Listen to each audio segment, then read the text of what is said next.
الحمد لله نحمده ونستعينه ونستغفره ونعوذ بالله من شرور أنفسنا ومن سيئات أعمالنا من يهد الله فلا مضل له ومن يضلل فلن تجد له وليا مرشدا وأشهد أن لا إله إلا الله وأن محمدًا عبده ورسوله أما بعد فقد قال الله تعالى في كلامه المجيد সকলে মেহেরবানি করে পড়ুন আউযু বিল্লাহি মিনাশ শাইতানির রাজীম বিসমিল্লাহির রহমানির রহিম ইন্না আনজালনাহু ফি লাইলাতিন মুবারাকাহ إنا كنا منذرين فيها يفرق كل أمر حكيم قال النبي صلى الله عليه وسلم إن الله لا يطلع في ليلة النصف من شعبان فيغفر لجميع خلقه إلا لمشرك أو مشاح وقال النبي أيضا توبوا إلى الله إني أتوب إليه وأستغفروه كل يوم 100 مرة أو كما قال النبي عليه الصلاة والسلام সকলে মেহেরবানি করে দুরূদ শরীফ পড়ুন আল্লাহুম্মা সাল্লি আলা মুহাম্মাদিন ওয়া আলা আলি মুহাম্মাদ কামা সাল্লাইতা আলা ইব্রাহিম وعلى آل إبراهيم إنك حميد مجيد اللهم بارك على محمد وعلى آل محمد كما باركت على إبراهيم وعلى آل إبراهيم إنك حميد مجيد اللهم صل وسلم وبارك عليه মমতাজ মিয়ার হাট কেন্দ্রীয় জামে মসজিদ কমিটি কর্তৃক আয়োজিত আজকের এই চমৎকার তাফসীরুল কোরআন মাহফিলের মুআজ্জাজ মুকাররম সম্মানিত সভাপতি বিশিষ্ট সমাজসেবক জনাব মুহতারাম জালাল আহমদ সাহেব,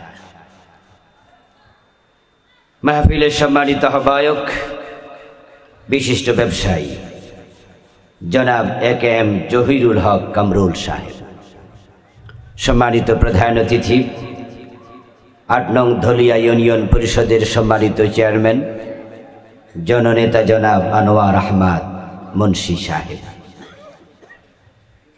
আজকের মাহফিলের সম্মানিত আলোচক যিনি আমার আগে অনেকক্ষণ পর্যন্ত কোরআন এবং সুন্নাহ থেকে অত্যন্ত বলিষ্ঠতার সাথে আলোচনা উপস্থাপন করেছেন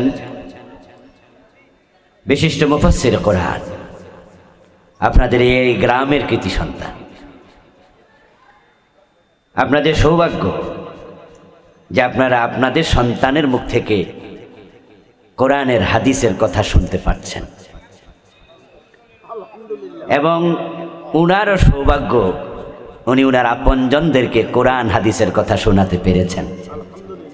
মুহতারাম মাওলানা মুফতি আব্দুল হান্নান হাফেজাহুল্লাহ, সম্মানিত মুফতি ঐতিহ্যবাহী ফেলাহিয়া কামিল মাদ্রাসা, আলোচনা উপস্থাপন করেছেন এই মসজিদের সম্মানিত সাবেক খতিব, আমার অত্যন্ত কাছের মানুষ, প্রিয় মানুষ। ওনাদের বাড়িতেও একাধিকবার মেহমান হওয়ার সুযোগ আল্লাহ দিয়েছেন। ওনার বাবা জীবিত ছিলেন, দোয়া নেয়ার সুযোগ পেয়েছি। আপনাদের প্রিয়জন মোহাম্মদ অধ্যাপক হারুনুর রশিদ, প্রিয় ভাইয়ের বাবার কবরকে আল্লাহ জান্নাতের টুকরা বানিয়ে দিন। মুহতারাম মাওলানা অধ্যাপক নিজামুদ্দিন সাহেব সহ অন্যান্য হজরত ওলামায়ে কেরাম, ইসলাম প্রিয় তৌহিদি জনতা, পর্দার অন্তরালের সতী সাধবী, সম্মানিতা মা ও বোনেরা, প্রিয় দিনী ভাইয়েরা, আপনারা কেমন আছেন? আল্লাহ তাআলার পবিত্র দরবারে লাখো কোটি শুকরিয়া জ্ঞাপন করছে যে মহান মনিব অত্যন্ত মেহেরবানি করে আজকের এই মহিমান্বিত রজনীতে, এই পবিত্র রাতে কোরআনের আহ্বানে, কোরআনের মাঠে আমাদের সকলকে হাজির হওয়ার তৌফিক দিলেন। কৃতজ্ঞতা তাকে জানাই যিনি দয়া করে আমাদেরকে সুস্থ রাখলেন, পবিত্র কোরআনের কথা বলার মতো, শোনার মতো কোরআন মুখী হৃদয়ে দিলেন। এই সব নেয়ামতের মালিক কে? এই জন্য আমরা আলোচনার শুরুতে মন প্রাণ উজাড় করে অন্তরের সবটুকুন শ্রদ্ধা এবং ভালোবাসা দিয়ে আমাদের মনিব আল্লাহ তাআলাকে শুকরিয়া জানাই, কৃতজ্ঞতা জানাই। সবাই মিলে জোরে জোরে একবার কালিমাতু শুকর পড়ি, আলহামদুলিল্লাহ। রব্বানা লাকাল হামদ হামদান কাসীরা তাইয়্যিবা মুবারাকা ফীহি, ইয়া রাব্বি লাকাল হামদ কামা ইয়ানবাগি লিজালালি ওয়াজহিক ওয়া আযীমি সুলতানিক। সুবহানাল্লাহ আদাদা খালকিহি ওয়া রিদা নাফসিহি ওয়া জিনাতা আরশিহি ওয়া মিদাদা কালিমাতিহি। প্রশংসা করলাম কার? প্রশংসার মালিক কে? প্রশংসা করার মাঝে লাভ না ক্ষতি? প্রশংসা করলে নেয়ামত বাড়াইয়া দেবেন কে? প্রিয় দিনী ভাইয়েরা, আমি আপনাদের সম্মুখে পবিত্র কোরআন মাজিদ থেকে সূরাতুদ দুখানের 3 এবং 4 দুটি আয়াতে কারিমা তিলাওয়াত করেছি। প্রিয় নবীজি সাল্লাল্লাহু আলাইহি ওয়াসাল্লামের পবিত্র মুখনসৃত ছোট ছোট দুইখানা হাদিসে নববী পাঠ করেছি।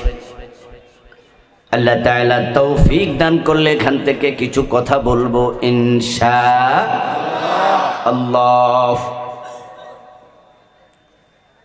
সূরাতুদ দুখানের 2 এবং 3 নম্বর আয়াতে কারিমাতে আল্লাহ তাআলা বলছেন, ইন্না আনজালনাহু ফি লাইলাতিন মুবারাকাহ, নিশ্চয় আমি এই কোরআন নাজিল করেছি একটি বরকতময় রাতে। ইন্না কুন্না মুনজিরিন, এবং আমি তোমাদেরকে জাহান্নামের ভয় প্রদর্শনকারী। ফিহা ইফরাকু কুল্লু আমরিন হাকীম, যেই রাতে আমি কোরআন নাজিল করেছি সেই রাতে গুরুত্বপূর্ণ সিদ্ধান্তগুলো স্থির হয়ে যায়। এই হলো প্রথম 2 আয়াতের শাব্দিক অনুবাদ। আল্লাহ তাআলা যেই রাতে কোরআন নাজিল করলেন সেই রাত বড় বরকতময় রাত। এবং সেই রাতেই মানুষের ভাগ্য নির্ধারণ করা হয়। তাহলে ভাগ্য নির্ধারণের রাত কোরআন নাজিলের রাত, এটা আলাদা দুই রাত না একই রাত? বললেন কে? আমি কোরআন নাজিল করেছি বরকতময় রাতে, ফিহা ইউফরাকু কুল্লু আমরিন হাকিম। ওই রাতের মাঝে গুরুত্বপূর্ণ সিদ্ধান্ত ফাইনাল হয়, চূড়ান্ত হয়। তাহলে কোরআন নাজিলের রাত, তাকদির লিখার রাত, সিদ্ধান্ত হওয়ার রাত। এই কোরআন নাজিল হলো কোন রাতে? এবার আল্লাহ তাআলা আরো ব্যাখ্যা করছেন, এখানে বললেন বরকতময় রাতে। সূরা কদরের মাঝে বলছেন ইন্না আনজালনাহু ফি লাইলাতিল কদর, নিশ্চয়ই আমি কোরআন কদরের রাতে নাজিল করেছি। এখন কদরের রাত কোন মাসে? আল্লাহ বলছেন শাহরু রমাদান আল্লাযী উনজিলা ফীহিল কুরআন, আমি রমাদান মাসে কোরআন নাজিল করেছি। সুবহানাল্লাহ। কোরআন নাজিল করা হয়েছে কোন মাসে? রমাদান মাসে। তাহলে ওই বরকতময় রাত, কদরের রাত নিশ্চয় রমজান মাসের ভিতরেই আছে। কোরআন মাজিদ আল্লাহ তাআলা সম্মানিত মাস, সম্মানিত রাতে নাজিল করলেন, যেটাকে কদরের রাত বলা হয়। এখন যদি কেউ বলে কোরআন শবে বরাতের রাতে নাজিল হয়েছে, তাহলে আল্লাহর কথার সাথে মিল না অমিল? যার কথা আল্লাহর সাথে মিলবে না তার কথার কোনো মূল্য নেই। কেউ কেউ বলতে চান শবে বরাতের রাত বড় দামি রাত, এই রাতে কোরআন নাজিল হয়েছে। আমরা বলবো বাড়াবাড়ি ভালো নয়। আল্লাহ তাআলা যাকে যতটুকু সম্মান দিয়েছে আমরা ঠিক তাকে ততটুকু দিতে চাই। আল্লাহ যা বলেছেন তাতে সন্তুষ্ট থাকা, এটা তার বান্দাদের দায়িত্ব। এটাকে বলা হয় রিদা বিল কযা। আল্লাহর ফয়সালা, আল্লাহর কথা সেটা চূড়ান্ত। তিনি যা বলবেন আমাদের দায়িত্ব তা মাথা পেতে মেনে নেয়া। এখানে কমানো যাবে না, বাড়ানো যাবে না, ঠিক কি না? শবে বরাতের রাতের সম্মান আছে, তাই বলে এটা কি কদরের রাতের মতো সম্মানী? শাবান মাসেরও সম্মান আছে, তাই বলে এটা কি রমাদানের মতো সম্মানী? সোমবার দিবস, বৃহস্পতিবার দিবসেরও সম্মান আছে। ওই দুই দিন কি রাসূল রোজা রাখতেন না? সপ্তাহে রাসূল রোজা রাখতেন কয়দিন? সোমবার এবং বৃহস্পতিবার। এই দুই দিনের সম্মান আছে না নাই? তাই বলে কি দুই দিনের সম্মান জুমার দিনের চেয়ে বেশি? আপনি জোর কইরা, আমি জোর কইরা কাউকে অপমানও করব না, কাউকে সম্মানও দেব না। বরং আল্লাহ যাকে চান সম্মানিত করেন, আল্লাহ যাকে চান অপমানিত করেন। এটা আল্লাহর কোরআনে আছে না নাই? ওয়া তুইজ্জু মান তাশা ওয়া তুযিল্লু মান তাশা। সম্মান দেওয়ার মালিক কে? আল্লাহ যাকে সম্মান দিয়েছে আমরাও তাকে সম্মান দেব, ঠিক না? আল্লাহ যাকে অপমানিত করেছে আমরাও তাকে অপমান করব, ঠিক না? আচ্ছা, ফেরাউনের সাথে আমাদের ব্যক্তিগত দুশ্মনী কার কার আছে? হাত তোলা দেন। আপনার জমির মাঝে আইসা কি চাঁদা চাইছে বা বিল্ডিং করার সময়? ফেরাউন কি আপনার জমি দখল করছে? তো পার্সোনাল শত্রুতায় হাত তুললেন কেন? দুইজন হাত তোলা দিয়েছে আমি দেখছি, আরো বেশি হইতে পারে, হয়তো খেয়াল করিনি। ফেরাউনের লগে পার্সোনাল দুশ্মনী আছে? ফেরাউনের সাথে আমাদের দুশ্মনী, সে আল্লাহর সাথে দুশ্মনী করেছে এই কারণে, ঠিক কি না? সে আল্লাহর দুশ্মন, তাই সে আমাদেরও, আমাদের ব্যক্তিগত কোনো কারণে না।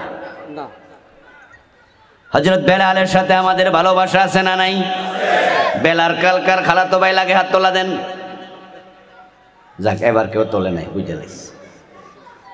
তাহলে বেলাল আমাদের খালাতো ভাই নয়, স্বাস্থ্য ভাই নয়, মামাতো ভাই নয়, আত্মীয় নয়, স্বজন নয়, কিন্তু বেলালের সাথে আমাদের হৃদয়ের সম্পর্ক, ভালোবাসা, কারণ বেলাল আল্লাহকে ভালোবাসে। আল হুব্বু ফিল্লাহ ওয়াল বুগদু ফিল্লাহ। আমাদের ভালোবাসা হবে কার জন্য? আমাদের ঘৃণা, রাগ, ক্রোধ সেটাও হবে কার জন্য? আল্লাহ যাকে যতটুকু সম্মান দিয়েছে আমরা তাকে ততটুকু দেব।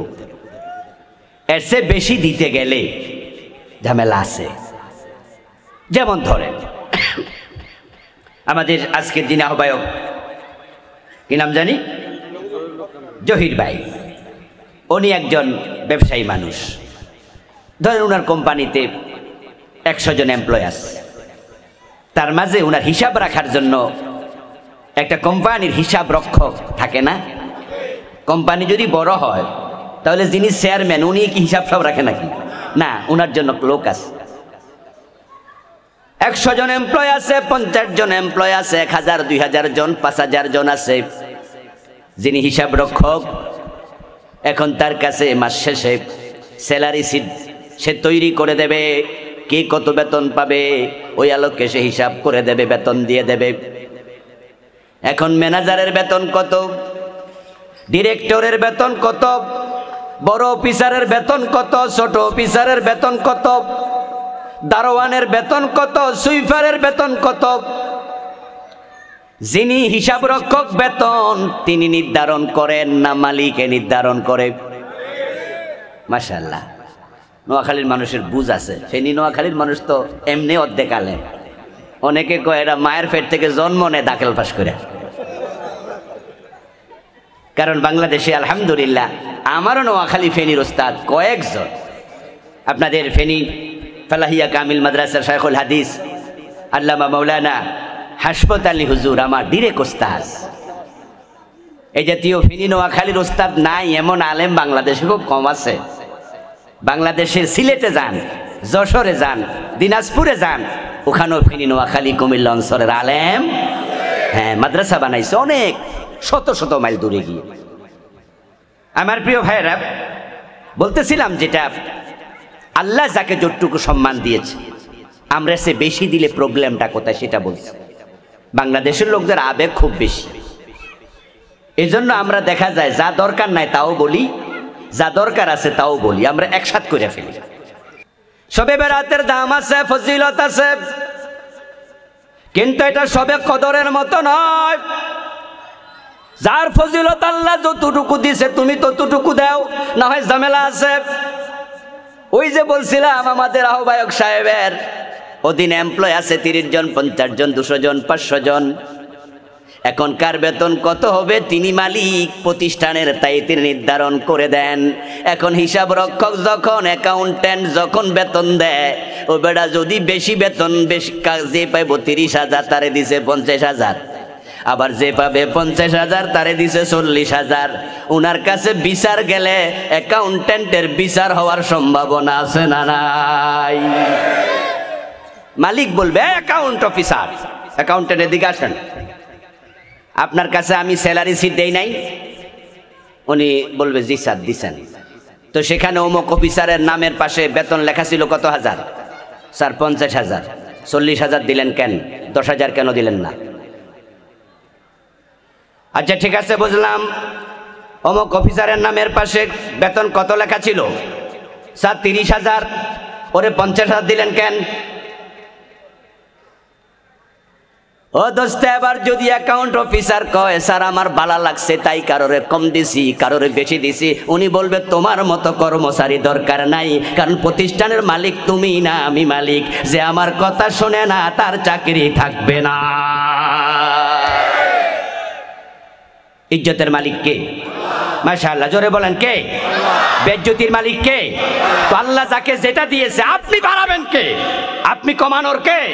আপনি কমাবেনও না বাড়াবেনও না। আল্লাহ যাকে যতটুকু দিছে আমরা গোলাম, আমরা ততটুকু দেব। রাজি আছেন? এটার নাম ইসলাম। ইসলাম মানে আত্মসমর্পণ করা, রবের কথা মেনে চলা। এখন শবে বরাতের কি ফজিলত আল্লাহর নবী বলতেছেন, এই হাদিসে শবে বরাতের ফজিলত আছে।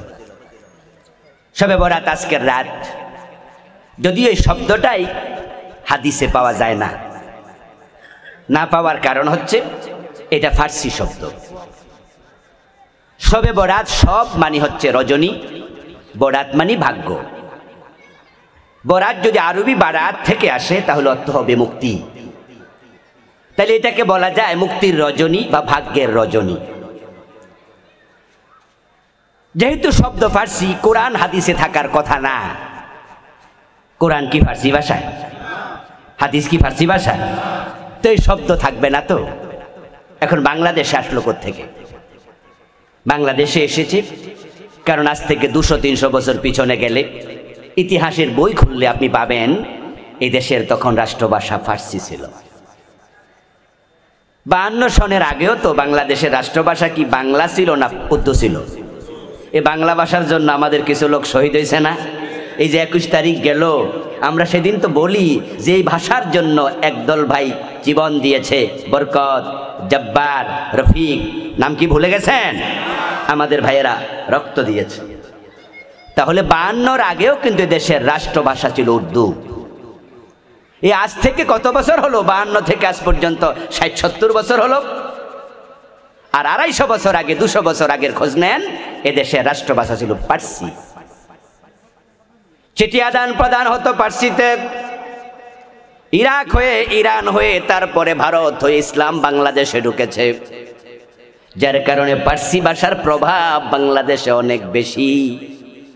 এই রাতকে শবে বরাত আরবিতে বলে না, এটা ফার্সিতে বলে। আরবিতে এই রাতকে বলে লাইলাতুন নিসফু মিন শাবান। লাইলাতুন নিসফু মিন শাবান, শাবান মাসের মধ্য রজনী। এখন শবে বরাত বলতে কিছু নাই, তাই এই রাতে কোনো ইবাদত বন্দেগী নাই, এ রাতের কোনো ফজিলত, তার তাৎপর্য নাই। কারণ শবে বরাত মানেই হচ্ছে পার্সি, তো কোরআন হাদিস আরবি, তাই শবে বরাত নাই, এ রাত বাদ দেও, এমন কঠিন কথা বলে এমন কিছু ভাইও বাংলাদেশে আছে। আমি তখন বলবো, দোস্ত, শবে বরাত শব্দটা নাই, কিন্তু লাইলাতুন নিসফি মিন শাবান এই শব্দটা হাদিসে আছে না নাই? আচ্ছা, কোরআনের মাঝে আল্লাহ তাআলা নামাজ শব্দটা কয়বার বলছে? কিন্তু সালাত শব্দটা আছে না নাই? আছে। যে রোজা শব্দটা কোরআনে কয়বার আছে? সাওম আছে না নাই? এখন আমার প্রশ্ন হলো, এই রোজা, নামাজ এই শব্দ আসলো কোত্থেকে?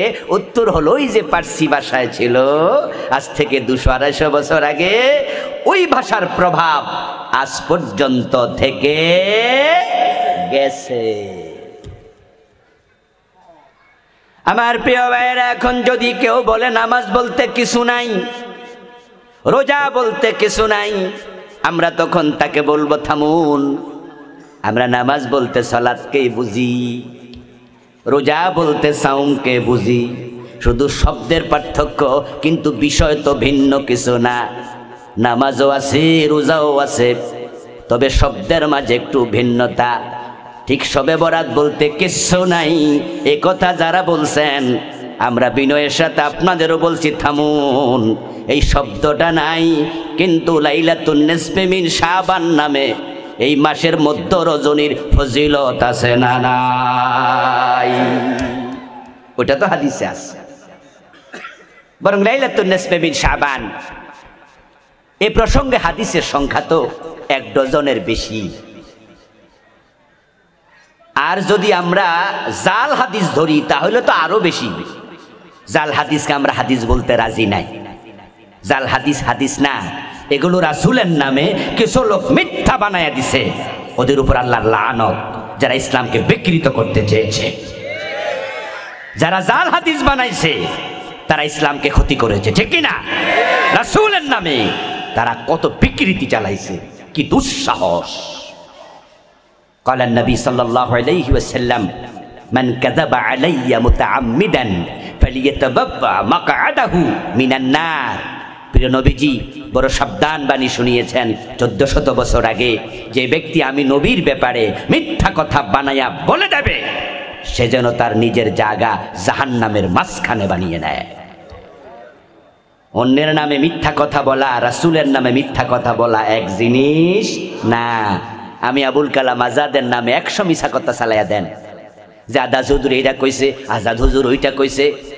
যারা জ্ঞানী গুণী আছে, আমার সে পণ্ডিত আছে, তারা শুনে বলবে আজাদ ভাই এটা কি কইল, এই কথার কোনো দাম আছে? আমার কথার কারণে এ দেশে ইসলামের খুব ক্ষতি হবে না। আমার কথা অনেকে ওয়ালের মাঝে ছুঁড়ে ফেলে দেবে, কিন্তু রাসূলের নাম দিয়ে যদি বলা হয় নবী মুহাম্মদুর রাসূলুল্লাহ সাল্লাল্লাহু আলাইহি সাল্লাম এটা বলেছে, তখন কিন্তু কিছু লোক এটা মানা শুরু করবে, ঠিক না? তারা যাচাই করার মতো এলেম সবার নাই, বলবে আমার রাসূল বলেছে। আর এভাবে মিথ্যা কথা যদি মানুষ আমল করা শুরু করে, আপনারাই বলুন তো আমলের মাঝে ভেজাল ঢোকার সম্ভাবনা আছে না? না, খুব জটিল।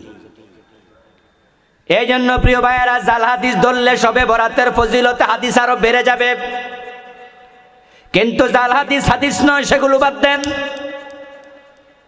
যেমন শবে বরাতের রাতে মাগরিবের টাইমে যদি কেউ গোসল করে এবং গায়ের পানি গামছা দিয়ে না মোছে, সূর্য ডোবার সাথে সাথে গোসলে যাবে, অথবা সূর্য ডুবন্ত অবস্থায় গোসল করবে, গা থেকে যত ফোঁটা পানি ঝরবে, ওই ফোঁটা পানির সাথে যত গুনাহ আছে সব গুনাহ ঝরে পড়ে যাবে। এমন একটি জাল কথা বাংলাদেশে চালু আছে না নাই? আছে। শবে বরাতের রাইতে এই গুনাহ মাফের জন্য গোসল করছেন এমন লোক কি আমার আজকের মাহফিলে আছেন? যারা করেন নাই তারা হাত তুলবেন না, যারা করছেন তারা একটু হাত তোলা দেন তো দেখি। যারা যারা অতীতে করছেন আর জীবনে একবার হইলেও করছেন, হ্যাঁ হ্যাঁ আমিও করছি, আমিও হাত তোলা দিয়েছি এই কারণেই। এই যে করুণা লোক আছে, কারণ ছোটকালে এই শবে বরাত নিয়ে যখন ওয়াজ শুনেছিলাম, একবার আমাদের মসজিদের হুজুর ওয়াজ করছিল যে শবে বরাতের রাতে মাগরিবের টাইমে যদি কেউ গোসল করে এবং সে গা না মোছে যত পানি ঝরবে তত গুনাহ ঝরবে। তখন মনে মনে ভাবলাম তাহলে এই চান্স কাজে লাগাই।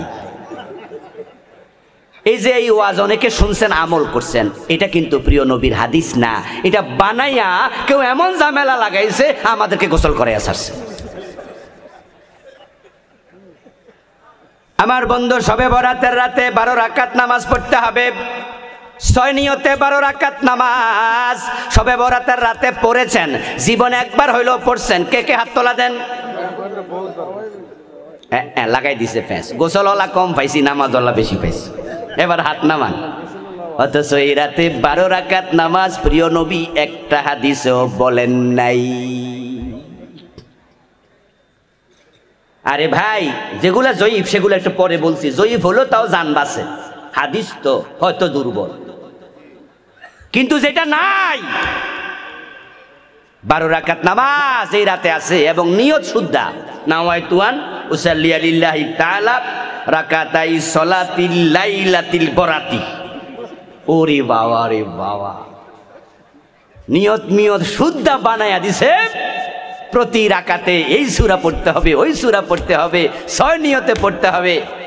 এই যে আমরা সবাইরে 12 রাকাত নামাজ পড়াইলো, প্রিয় নবীজি কি নির্ধারিত কোনো রাকাতের কথা বলেছে? তা আপনারা 12টা পাইলেন কই? নিশ্চয়ই কোনো জালেম এটা বানায়া দিছে, ঠিক কি না? ইসলাম হচ্ছে একটি সেটেলড রিলিজিয়ন, অলরেডি সেটেলড, যেটা চূড়ান্ত, যেটা ফাইনাল। এর মাঝে কিচ্ছু বাড়বেও না, কিছু কমবেও না।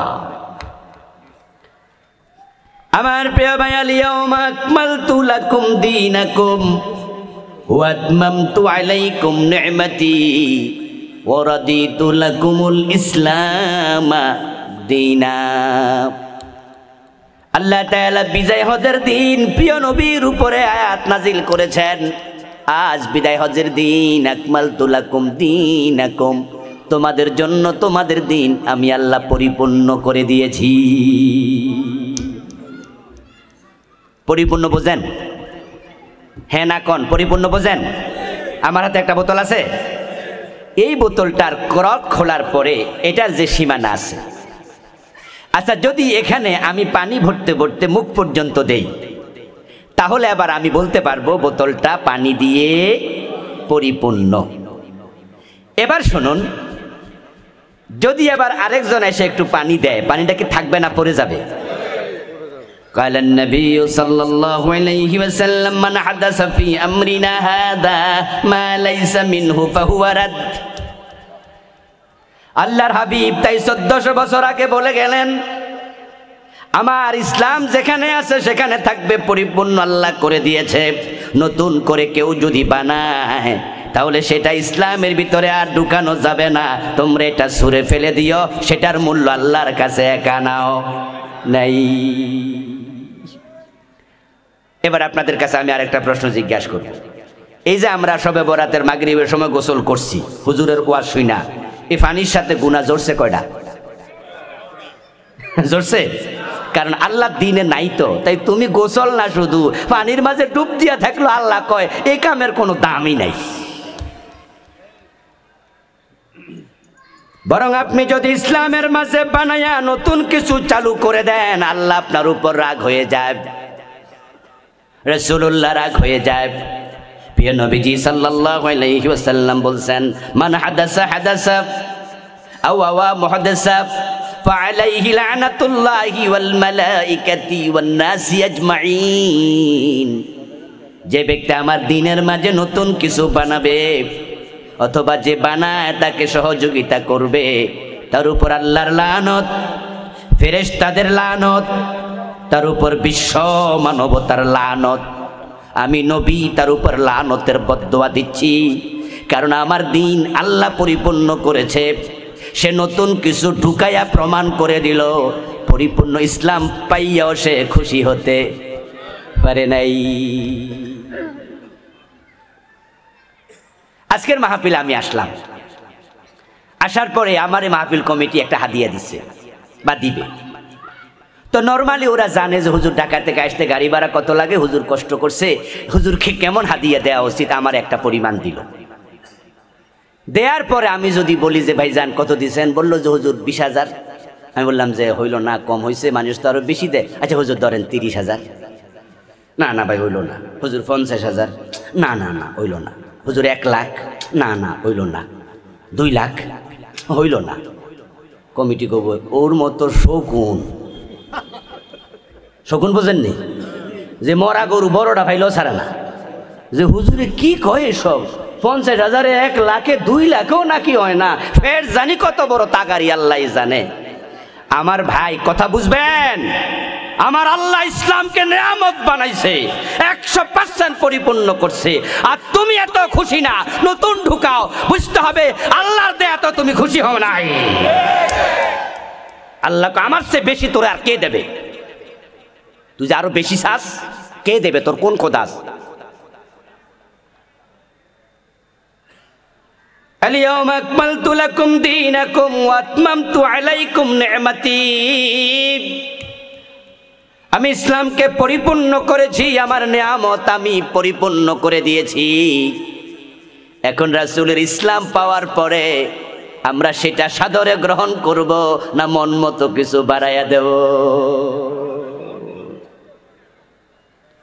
আপনি এবং আমি বাড়াবো না, আমরা কমাবো না। এই শবে বরাতের রাতের সম্মান বাড়াইতে যাইয়া যারা জাল হাদিস ঢুকাইয়া দিল, নিশ্চয়ই তারা সবাই অপরাধীর কাতারে নাম লেখাইল। আল্লাহ যাকে যা দিয়েছে আমরা তার চেয়ে বেশি দেব না, কমও দেব না। এবার আমি আলোচনা শুরু করব। শবে বরাতকে আল্লাহ যেখানে রাখছে আমরাও সেখানে রাখবো, আমরা সেখানে রেখে কথা বলবো, যা সহি তা মানবো, যেগুলো বেজাল সেগুলো ছুঁড়ে মেরে ফেলে দেব। রাজি আছেন না নাই? এটা একটা মূলনীতি, প্রতিটা ক্ষেত্রে তাই, ইসলামের প্রতিটা ক্ষেত্রে তাই। আমার দোস্ত, কোরআন সুন্নাহর কাছে মাথা নত করে দাও, মাথা নত করে দাও। আসলিম তাসলাম। ইসলাম পুরোহিত ধর্ম নয়, ইসলাম মৌলবী নির্ভর ধর্ম নয়, ইসলাম পীর ধর্ম নির্ভর ধর্ম নয়। হুজুর যা বলেছে তা ইসলাম না, আল্লাহ রাসূল যা বলেছে তা ইসলাম, ঠিক কি না? পীরের কথা, হুজুরের কথা, অমকের কথা, তমকের কথা নাম ইসলাম না। এটা আগে ছিল, খ্রিস্টানদের মাঝে এখনো আছে। খ্রিস্টানদের যারা চার্চের ফাদার আছে, ওদের ধর্মগুরু আছে, পোপ আছে, ওরা যা বলে খ্রিস্টানরা কয় জি হুজুর জি হুজুর। ইহুদিদের আছে হাবার রহবান, তারা যা বলে সেটাই তাদের ধর্ম। হিন্দুদের মাঝে আছে ঠাকুর, যারা হিন্দু, যারা নমশূদ্র, হিন্দুদের 4 নাম্বার গ্রুপ, 4টা আছে, 4টার মাঝে শেষটা হলো নমশূদ্র। ওরা ধর্মগ্রন্থ পড়া দূরের কথা, পিছন থেকে, ধর্মগ্রন্থ পড়া দূরের কথা, নমশূদ্রদের জন্য ধর্মগ্রন্থ ধরার অনুমতি নাই। এর মানে হলো এটা পুরোহিতের ধর্ম, ঠাকুর যা বলে ওরা বলবে জি স্যার জি স্যার, ইসলাম এটা না। কোন হুজুর কি বলল? ইসলাম সেটা নয়। আল্লাহ এবং রাসূল কি বলল? ইসলাম সেটা।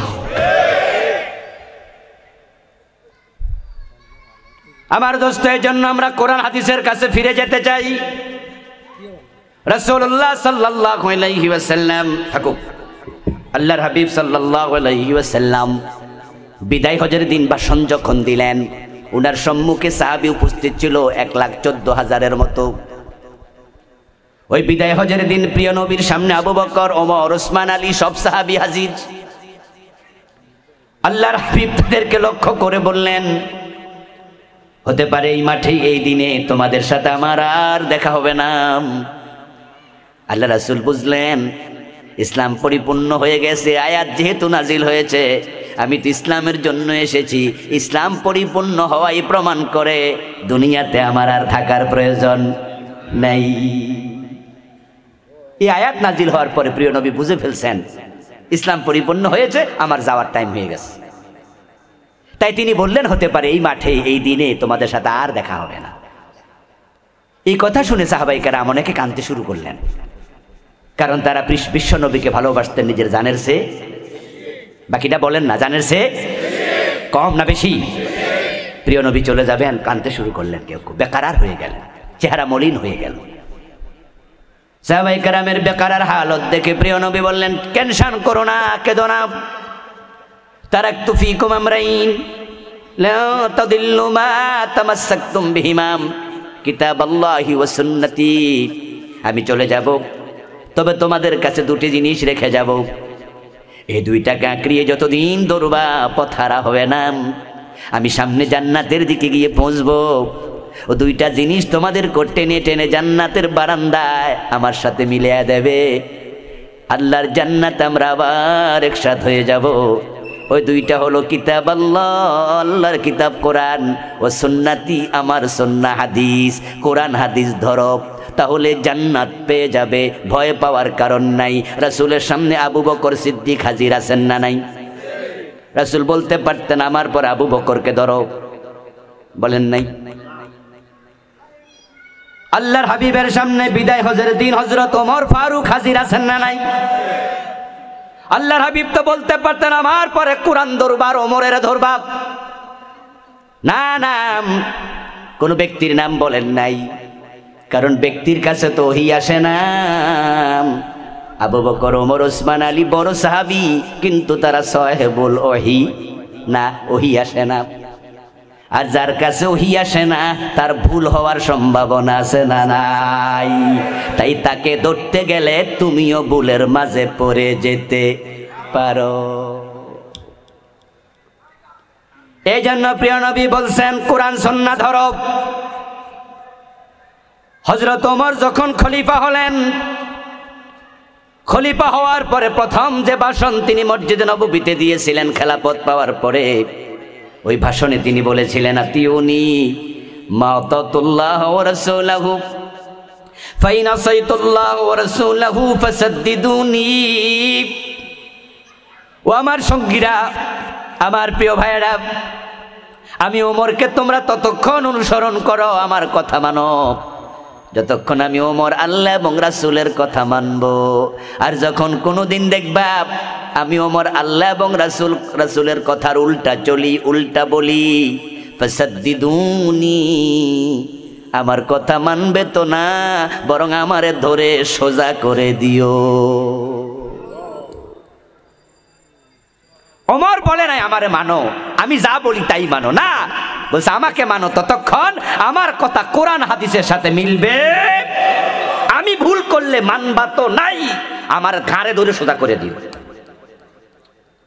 ওমর যখন এই বক্তৃতা দিচ্ছিলেন, কোন কোন ঐতিহাসিক বলছেন যে তখন একজন সাহাবী মসজিদে নববীতে তলোয়ারটা কোষ থেকে খুলে হাতে নিয়ে কোষমুক্ত তলোয়ার বসে আছে।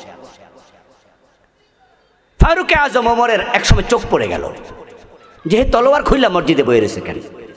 আরব দেশের লোকদের একটা অভ্যাস ছিল, উনারা তলোয়ার স্বাভাবিকত কাছে রাখতেন, গলার মাঝে ঝুলে রাখতেন। সৌদি আরবের পতাকার মাঝে দুইটা তলোয়ার আসেনি? হ্যাঁ না কয় না রে ভাইয়েরা, আছে।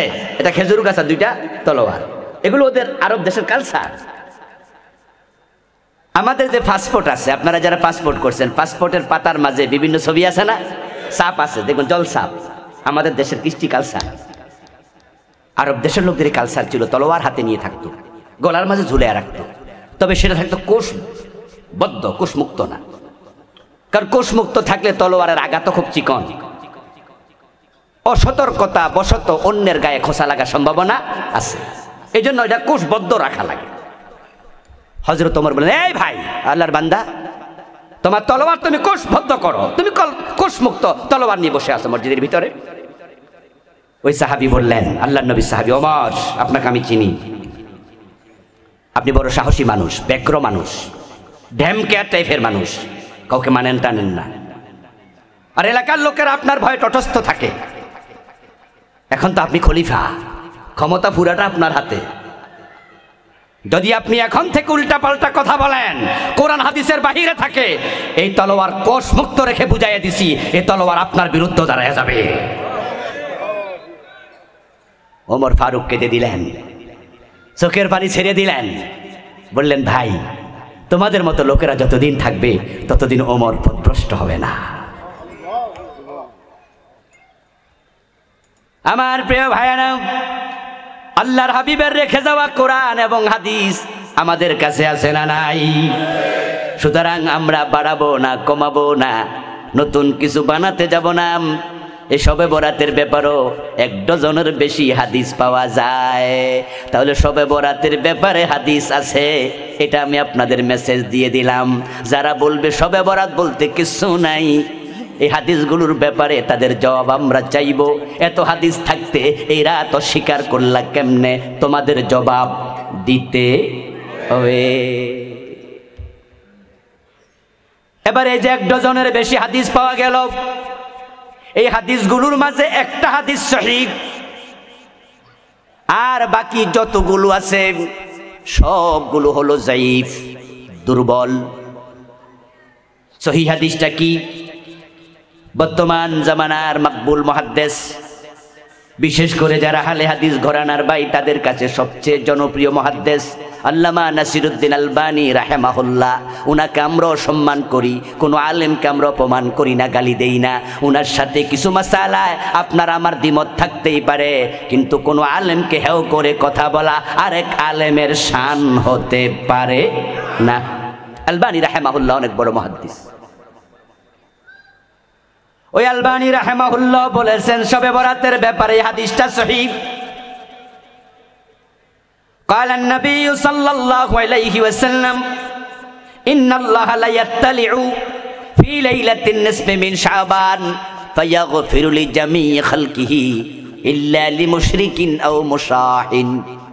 প্রিয় নবীজি বলেছেন, শাবান মাসের মধ্য রজনীতে আল্লাহ তাআলা তার বান্দাদের দিকে, তার মাখলুকাতের দিকে স্পেশাল নজর দেন, বিশেষ রহমতের নজর দেন। ওই রাতে যারা মুশরিক, যারা নিন্দুক, তারা ব্যতীত সব মুসলমানকে আল্লাহ ক্ষমা করে দেন। না সুবহানাল্লাহ, আসতে হয়ে গেল। ক্ষমা পেতে চান? ক্ষমা পেতে চান? এটা আপনার জন্য সুসংবাদ। আল্লাহ স্পেশাল নজর দেয়। যার দয়া যত বেশি তার ক্ষমা তত বেশি, যার দয়া যত কম তার ক্ষমা তত কম। দেখবেন যাদের মন বড় হয়, যারা উদার প্রকৃতির লোক হয়, তারা যদি কেউ গাইলা, তারা এড়াইয়া যায়। কেউ গালি দিছে পিছনে, আমি শুনি নাই, আপনি শোনেন নাই, কিন্তু আপনার মন বড়। ওই লোকটা আপনারে কোনোদিন বাজারে পাইয়া আপনার হাতে মুসাফা কইরা কানের কাছে গিয়া বলল, হুজুর আমি অনেক বিষয় আপনার সমালোচনা করছি, আপনারে কিছু কটু কথাও বলছি, তবে আমি এখন বুঝি আসলে আপনি খারাপ মানুষ না, এই যে আমি করছি আমারে মাফ করে দেন। মন যদি বড় হয় মুস্কি হাসি দিয়া বলবে, আরে ভাই মাফ মাফ মাফ। আর মন ছোট হইলে কইব কি কইলা গাইলে আবার মাফ চাইতেছো। এই তুমি খারাও, তুমি কেডা, আমি একটু হিসাব লই আগে, কি কি গালি দিছো এটা কও। আচ্ছা আমার ভাইয়েরা, আপনাদের কাছ থেকে আমি একটা কমন জবাব চাইবো, যার মন বড় সে কি তারে ক্ষমা করবে না? তারে বলে দেবে আচ্ছা ঠিক আছে ভাই, যান যান যান, আল্লাহ আপনারা মাফ করুক, আমার গাইলেছেন, যান আমি মাফ করে দিলাম। এই যদি মন বড়র পরিচয় হয়, যার দয়া যত বেশি তার মন তত বড়, যার মন যত বড় তার ক্ষমা তত বেশি। আল্লাহর সে ক্ষমাশীল কেউ আছে?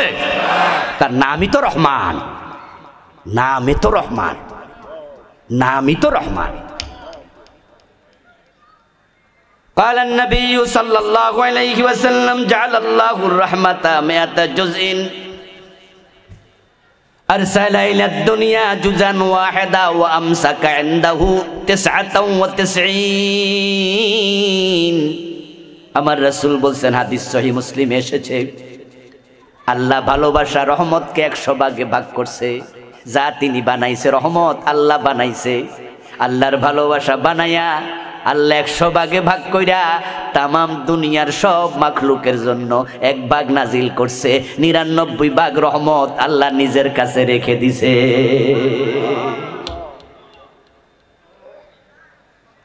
ومن ذلك الجزء يتراحم الخلائق حتى ترفع الدابة حافرها عن ولدها خشية تصيبه। হাদিসের শেষে প্রিয় নবীজি বলতেছেন, ওই 1 ভাগ রহমত পাইয়া ওই জঙ্গলের হিংস্র প্রাণী বাঘ ভাল্লুক, তার ভিতরও 1 ভাগ থেকে সামান্য রহমত আল্লাহ দিছে। তাই বাঘ নিজের বাচ্চাটাকে নিজে দুধ খাওয়ায়। যেই সিংহ মানুষকে মেরে তার মাংস খাবলাইয়া খায়, ওই সিংহ নিজের বাচ্চাটাকে নিজে দুধ খাওয়ায়। বিড়ালগুলো, কুত্তাগুলো নিজের বাচ্চাকে ভালোবাসে। এক ঘর থেকে আরেক ঘরে নেয়ার সময় বিড়াল যখন বাচ্চার মাথার মাঝে, গায়ের মাঝে কামড় দিয়া নেয়, গ্রামে গঞ্জে দেখবেন ছোট বাচ্চাগুলোকে বিড়াল ঘর ঘর পাল্টায়। এক ঘরে জন্ম দিছে, 7 ঘর ঘুরাইতাছে, বিড়াল ঘুরাইয়া মা বিড়াল তাকে ঘরগুলো চিনাইয়া দেয়, তুই চৈরা বইরা খাইবি, এ 7-8 ঘর সব আমার মালিকের ঘর, এটার মাঝে আমাদের হক আছে। চিনানোর জন্য ঘর পাল্টানোর সময় মা বিড়াল তার বাচ্চারে কামড়াইয়া ধইরা নে, তখন বিড়ালের বাচ্চা মিউ করে আওয়াজ করে বুঝায়, মা তুমি কত ভালো কামড় দিছ কিন্তু ব্যথা দেও নাই।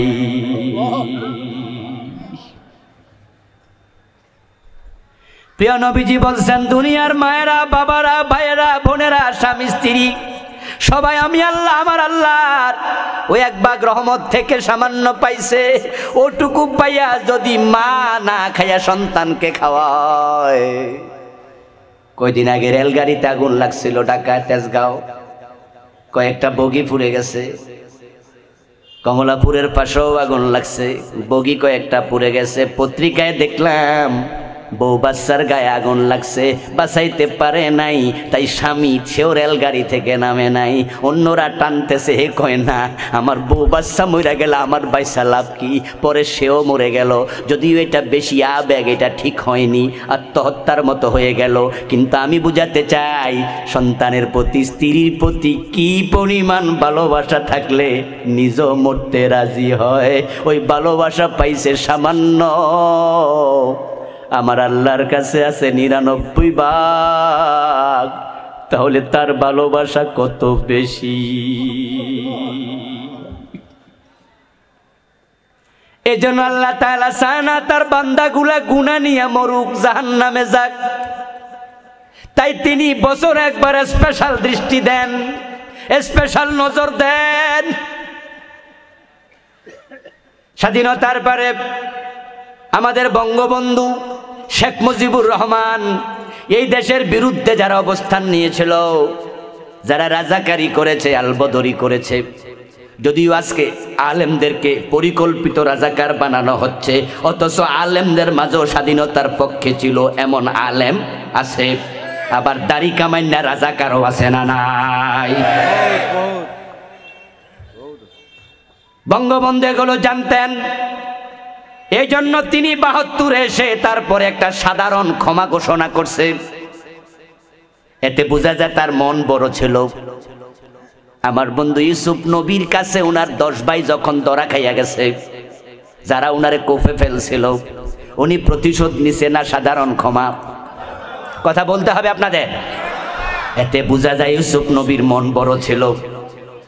রাসূলুল্লাহ সাল্লাল্লাহু আলাইহি ওয়াসাল্লাম যখন মক্কা বিজয় করল, মক্কার কাফেরদেরকে কাইট্টা শেষ করে দিল না সাধারণ ক্ষমা?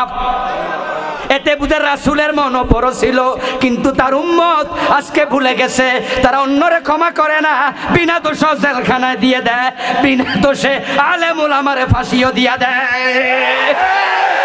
তোমাদের মন ছোট হয়ে গেছে, মন বড় করো। قال النبي صلى الله عليه وسلم انا عند ظن عبدي بي قال تعالى حديث قدسي আল্লাহ বলে যে যেমন আমি আল্লাহ তার কাছে আচরণ করি, প্রকাশিত হই, ঠিক তেমন। হাল জাযাউল ইহসানি ইল্লাল ইহসান, আপনি ইহসান করেন আল্লাহ আপনাকে ইহসান করবে, আর আপনি জালেম হন আল্লাহ জুলুমের প্রতিকার করবে, শাস্তি। শবে বরাতের ব্যাপারে যে হাদিসটা সহিহ পাওয়া গেল, এই রাতে আল্লাহ ক্ষমা করে দেন সবাইকে, তাহলে এই রাতটাকে ক্ষমার রাত বলা যায় কিনা? কথা বলতে হবে, বলা যায়? মুক্তির রাত বলা যায় কিনা? তাই শবে বারাত, লাইলাতুল বারাত, মুক্তির রজনী। বারাত মানে অবমুক্তি। কোরআন শরীফে একটা সূরা আছে, সূরা তাওবা, নাম শুনছেন? ওই সূরা তাওবার অপর নাম সূরাতুল বারাত, মুক্তির সূরা। আমার বন্ধু, এই রাতে আল্লাহ মুক্তি দেবেন, ক্ষমা করবেন, তবে 2টা গুণ থাকলে অসৎ গুণ আছে, 2 খারাপ গুণ থাকলে ক্ষমা নাই। এই রাত্রে ক্ষমা পাওয়ার জন্য আপনি দল বেঁধে মসজিদে যেতে হবে। এই রাতে ক্ষমা পাওয়ার জন্য পরের দিন রোজা রাখতে হবে। এই রাতে ক্ষমা পাওয়ার জন্য হালুয়া রুটি বানাতে হবে। এই রাতে ক্ষমা পাওয়ার জন্য সবাই মসজিদে গিয়া একসাথে 11টা পর্যন্ত জিকির আজকার করতে হবে। এই রাতে ক্ষমা পাওয়ার জন্য সারা রাত কোরআন পড়তে হবে। এই কথা কিন্তু এই হাদিসের মাঝে নাই। হাদিসে আছে 2টা খারাপ গুণ বর্জন করো, তাহলে আল্লাহ তোমাকেও ক্ষমা করবে। একটা হলো শিরিক করা যাবে না, আর একটা হলো অন্তরে কোনো বিদ্বেষ রাখা যাবে না। তাহলে আমরা কি এই রাতে ইবাদত করব না? করব না? অন্য রাতে যদি করেন এই রাতেও করবেন, অন্য রাতে কোরআন পড়েন এই রাতেও পড়বেন, অন্য রাতে তাহাজ্জুদ পড়েন এই রাতেও পড়বেন। নরমালি আপনি 13, 14, 15 তারিখে রোজা রাখেন, মাসে 3 দিন রোজা, আরবি চন্দ্র মাসে রাসূল রাখতেন। এটাকে বলা হয় সিয়ামু আইয়ামে বীজ। আইয়ামে বীজের রোজা আপনি রাখছেন। আজকে অনেকে রোজা রাখছে, গতকালকেও রাখছে, আগামীকালকেও রাখবে, এমন আল্লাহর বান্দা আছে না নাই? তা আপনিও রোজা রাখছেন, অসুবিধা কি? কিন্তু এই দিনে সুমু নাহারাহা ওয়া কুমু লাইলাহা, একটি হাদিস আছে, ওই রাতে ইবাদত করো জেগে জাগে, দিনের বেলায় তারপর রোজা রাখো। এই হাদিসটার মান হলো হাদিসটা জয়ীফ, তবে হাদিস আছে, দুর্বল। বরং আমরা যদি বলি এই জয়ীফ হাদিস মানি না, না মানলেও অসুবিধা নাই। হাদিস যখন জয়ীফ হয় তখন তার গ্রহণযোগ্যতা কমে যায়। সহিহ হলে আপনি মানি না বলতে পারবেন না। সহিহ মানি রাসূল বলছে, এটা প্রমাণিত। জয়ীফ মানি রাসূল যে বলেছে এটা প্রমাণিত নয়। জয়ীফ শব্দের অর্থ কি? দুর্বল। এ দুর্বল মানে হাদিসের বাক্য দুর্বল তা না, হাদিসটা রাসূল বলেছেন কিনা এটার অথেন্টিসিটিটা দুর্বল। হাদিস জয়ীফ হয়, সহিহ হয় রাবির কারণে। যেই রাবি মিছা কথা কয়, আদালত নাই, ওই রাবির বর্ণিত হাদিস জয়ীফ। কারণ তাকে নিয়ে মুহাদ্দিসরা কনফিউশনে পড়া যায়, এ বেটা যে মিছা কথা কয়, আদালত নাই, তাহলে রাসূলের নামে মিছা বলার সম্ভাবনাও তো আছে। দেখবেন যেই লোক মিথ্যা কথা কয়, এর হেঁচা কথা মানুষ অনেক সময় ঝামেলা আছে। কিন্তু এই জন্য হাদিস দুর্বল হয় কেন? এই কারণে হয়, রাবিদের জীবনী নিয়া মুহাদ্দিসরা একবারে সূক্ষ্ম যাচাই করে। সুবহানাল্লাহ সুবহানাল্লাহ। একবারে ফিল্টার দিয়া ফিল্টারিং করে দেখছে ব্যক্তি মিছা কথা কয়, আদালত নাই, হাদিস দুর্বল। আমার বন্ধু কিন্তু হাদিস সহিহ। দুটো অপরাধ করবেন না, আজকে রাতে ক্ষমা মিলবে। এক নাম্বার শিরিক। আপনাদের কাছ থেকে আমি একটু জবাব চাইবো, বাংলাদেশের মুসলমানদের শিরিকে আছে এমন কিছু মুসলমান আছে না নাই? নামাজও পড়ে পীরের পায়ে সেজদা দেয়, এমন আসেনি? নামাজ পড়ে পীরের কাছে বিভিন্ন জিনিস চায়, ছেলে চায়, মাইয়া চায়, চাকরি চায়, বাকরি চায়, ব্যবসায় উন্নতি চায়, মরা পীরের কাছে এমন নামাজিও আছে না নাই? হাতের মাঝে আংটি দেয় বিপদ যেন না আসে, হাতের মাঝে আংটি দেয় ব্যবসায় যেন উন্নতি হয়, গলার মাঝে তাগা পরে অসুস্থ যেন না হয়, বিভিন্ন লোকের কাছে গিয়া ভবিষ্যৎ জানতে চায়, গণকের কাছে হাত দেখায়, এমন লোক বাংলাদেশে আছে না নাই? এগুলো কি শিরিক নয়? আচ্ছা, আজকে রাতে যারা শবে বরাতের রাতে গুনাহ মাপ পাওয়ার উদ্দেশ্যে মসজিদে অলরেডি চলে গেছে, ঢাকা শহরে অনেক মসজিদে মাগরিবের পর থেকে মসজিদের লোক ভরা। যে এলাকায় আমাদের সুন্নি ভাইদের পদচারণা বেশি, মাজারপন্থী ভাইদের পদচারণা বেশি, ওই এলাকার মসজিদে আজকে ভিড় তুলনামূলকভাবে বেশি, কারণ তারা শবে বরাতকে খুব গুরুত্ব দেয়। কিন্তু আমার একটা প্রশ্ন, যে সমস্ত ভাইয়েরা মাজারপন্থী আছেন, গরম সুন্নি আছে, তাদের কলবে যে শিরিক আছে, আজকে রাতে মাগরিবের সময় তাওবা কইরা শিরিকগুলা কলব থেকে ফালাইয়া দিয়া ভালো মুসলমান হইয়া তারা কি মসজিদে ঢুকছে না শিরিক কলবে আছে? তো কলবে শিরিক লইয়া ইবাদত করলে লাভটা কি? মুশরিককে আজকে রাতেও আল্লাহ ক্ষমা করবে না। ও দোস্ত, রাসূল গায়েব জানে, পীর সাহেব গায়েব জানে, এমন আকীদা রাখে এমন আলেম ওলামা আছে না নাই? অথচ গায়েবের মালিক একমাত্র কে? ওই বেড়াও তো আজকে শবে বরাতের রাতে মসজিদে ঢুকছে, আল্লাহ ক্ষমা করো, আল্লাহ কয় গায়েবের মালিক আমি, এটারে অন্যকে কেন দিলি? এটাতে অন্যকে শামিল করার নামই তো হলো শিরিক। তো শিরিক কলবে থাকলে শবে বরাত ক্ষমা। আমার বন্ধু, আইনের মালিক কে? যারা জানেন তারা বলুন, আইন বানাবে কে? হ্যাঁ, এটা কোরআনের আয়াত। এই দেশের নেতারা অনেকে বোঝে নাই, আলেম ওলামারা বোঝে, যারা একবারে ভণ্ড আলেম বলি তারাও কিন্তু বোঝে, কারণ তারা কোরআন পড়ছে। প্রশ্ন হলো, ভণ্ডামি কেন করে? ভণ্ডামি করে দুনিয়ার লোভে, শুধুমাত্র কিছু পয়সা কামানোর জন্য, অথবা নেতাদের একটু হাদিয়া তো পাওয়ার জন্য, সুনজর পাওয়ার জন্য আলেম হওয়ার পরও ভণ্ডদের সাথে হাত মিলায়। শাহবাগের মোড়ে গণজাগরণ মঞ্চে নাস্তিকদের সাথে হাত মিলাইছে, এমন আলেমও আছে না নাই? আইনের মালিক যে আল্লাহ, এটা সব আলেম জানে। জানার কারণ হলো আল্লাহর কোরআন তারা পড়েছে। কোরআনের মাঝে আছে লাহুল খালকু ওয়াল আমরু, সাবধান, সৃষ্টি যার, আইন চলবে শুধুই তার। আরেক আয়াতে আছে আরো খোলামেলা, ইনিল হুকমু ইল্লা লিল্লাহ। বাংলা তো হলো, সাবধান শোনো, আল্লাহ ছাড়া কারো আইন চলতে পারে না। এখন আমরা মসজিদে যখন ঢুকি, তখন ঢুকতে এবং বের হতে মাঝখানে যা সময় যায়, আমরা পাবলিকের আইন মানি না আল্লাহর আইন। মসজিদের সভাপতির আইনে মসজিদ চলে, সেক্রেটারির আইনে চলে। ইমাম যদি মাগরিবে 2 রাকাত পরে সালাম ফিরায়, আরেক রাকাতের কথা মনে নাই, আমরা সালাম ফিরাবো না লোকমা দেব?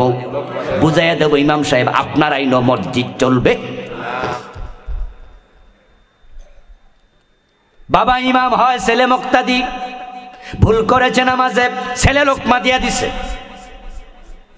পীর ইমাম, তার মুরিদ মুক্তাদি, জোহরের নামাজের 2 রাকাত পরে পীর সাহেব হুজুর ভুলে বসতে মনে নাই, খাড়ায় গেছে, পিছন দিয়া সব মুসল্লি মুরিদেরা লোকমা মেরা দিবে। কারণ আমার রাসূল 2 রাকাত পরে বসে আত্তাহিয়াতু পড়ছে। পীর সাহেব হুজুর আপনার ভুল হয়েছে, আপনার সাথে আমরা আর নাই, তাই পিছন দিয়া লোকমা মেরা দিলাম। আল্লাহ রাসূল 3 রাকাতের মাগরিব পড়ছে, বাবা আপনি 2 রাকাত পরে সালাম ফিরাইছেন, আমি ছেলে হই আপনার সাথে একমত না, তাই লোকমা মাইরা দিলাম, বুঝাইয়া দিলাম আমি আল্লাহ এবং রাসূলের বাহিরে কারো আইন মানি না। এবার বলুন তো, যে আল্লাহর আইনে মসজিদ চলবে ওই আল্লাহর আইনে রাষ্ট্র চলা দরকার আছে না নাই? কিন্তু রাষ্ট্রটা আল্লাহর আইনে চলে না, ব্রিটিশ আইনে চলে। দুজনরে সেজদা দিলে শিরিক হয়, কারণ সেজদা পাবে শুধু কে? তো দুজনের আইন মানলেও শিরিক হয়, কারণ আইন হবে শুধু কার? যারা আল্লাহর আইন মাইনা দেশ চালায় না, দেশ চলুক তা পছন্দ করে না, আজকে রাতে তারাও তো মসজিদে যাবে, কিন্তু অন্তরে শিরিক আছে, আজকে তাদেরকেও ক্ষমা করা হবে না। তো বাংলাদেশের লোকদের অবস্থা কি হয়েছে জানেননি? তারা মসজিদে গেছে, সময়ও গেছে, কিন্তু অবস্থা হলো ঢোকার আগে যা, ঢোকার পরে তা, বাই হয়েছে যখন তখনও ঠিক।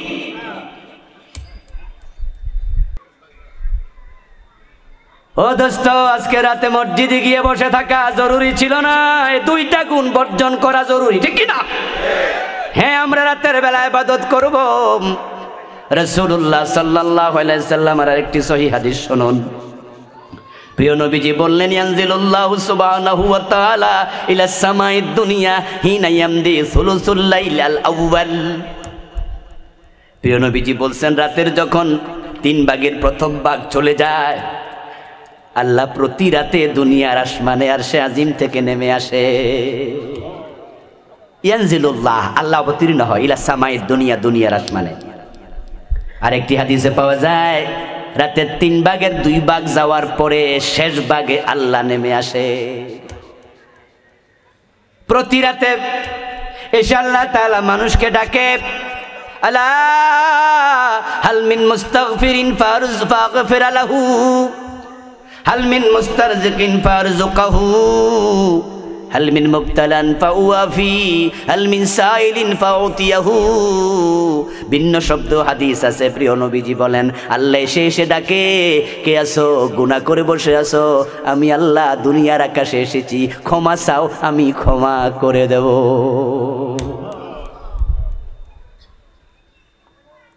ও দোস্ত, আল্লাহর মতো কেউ গাফফার নাই।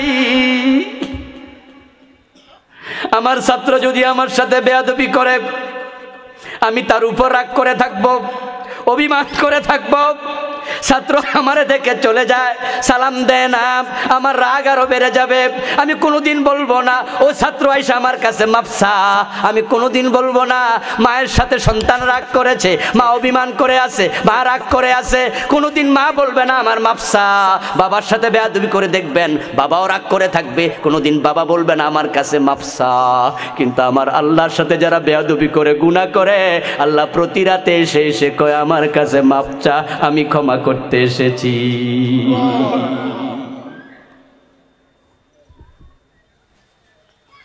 আচ্ছা, আমাদের সবার মা বাবা আছে না? আপনজন আছে তো, মুরব্বী তো আছে, হয়তো কারো মা বাবা মারা গেছে। আচ্ছা, আপনি বেয়াদবি করে দেখেন, কোনোদিন কইব আমার কাছে মাপসা? বলবে না।